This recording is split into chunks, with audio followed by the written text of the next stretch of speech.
Firefighters and ranchers battling wildfires often face changing winds and dry conditions, but recently they've reported a much more deliberate problem.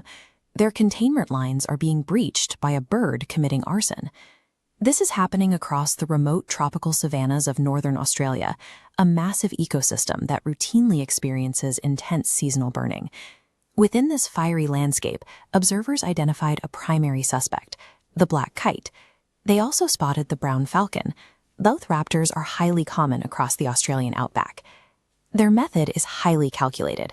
The birds swoop down into active bushfires, grab a smoldering stick in their talons or beaks, carry it up to a kilometer away, and drop it directly into unburnt territory. The new flames immediately flush out rodents, reptiles, and large insects hiding in the deep grass.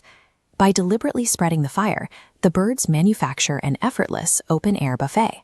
We have historically defined the mastery of fire as a uniquely human achievement.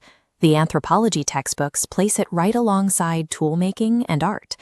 If a bird can intentionally wield fire as a tool, it challenges our long-held assumptions about human exceptionalism and the limits of animal intelligence. When Western ecologists first heard accounts of raptors carrying burning branches, they dismissed them. They assumed the birds were grabbing sticks by accident, perhaps confusing them for fleeing prey. But Indigenous Australians already knew the truth. They have observed and documented these exact behaviors for tens of thousands of years. The Rembarnga and Dalabon people call the brown falcon karkanj, the firebird. They feature the karkanj in sacred ceremonies, long understanding its role in the ecosystem, even drawing parallels to their own strategic, right-way burning practices. Recently, researchers combined this traditional ecological knowledge with field science. By interviewing firefighters, local station managers, and Aboriginal elders, they published formal studies proving the bird's intentional tool use.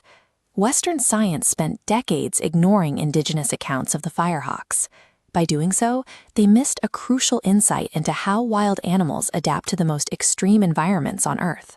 To figure out how a bird learned to hunt with a wildfire, we have to rethink what fire actually represents to an animal. Evolutionary biology now models fire as a living, breathing apex predator rather than a simple environmental disaster. This diagram outlines how an echidna perceives an approaching fire. The outer yellow arc shows olfactory cues travel the furthest, giving early warning to weigh the risks. The inner arcs for sound and sight represent immediate, lethal danger, triggering an instant fight-or-flight response. When Australian sleepy lizards smell wood smoke, they frantically pace and flick their tongues to gauge chemical cues in the air, actively plotting an escape. While the lizards and echidnas scramble to survive, the Australian firehawks take a different approach.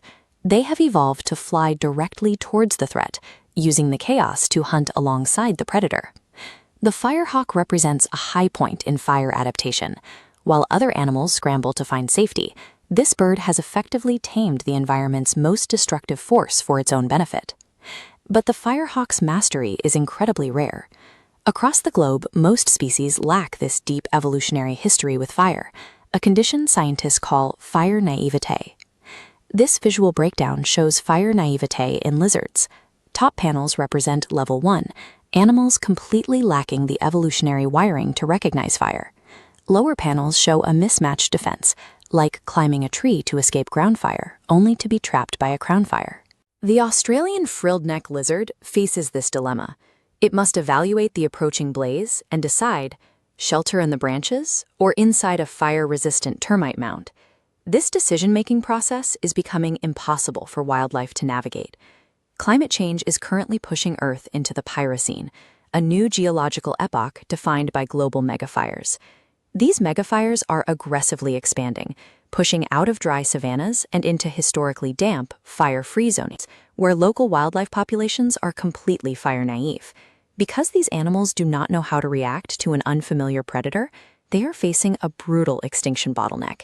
They are facing a threat they cannot smell, hear, or understand until it is too late. The behavior of the Australian firehawk is a biological case study in extreme resilience. In the growing age of the Pyrocene, running away is no longer a guaranteed defense. Survival will favor those species that can move past fire naivety and evolve to understand the nature of the flames.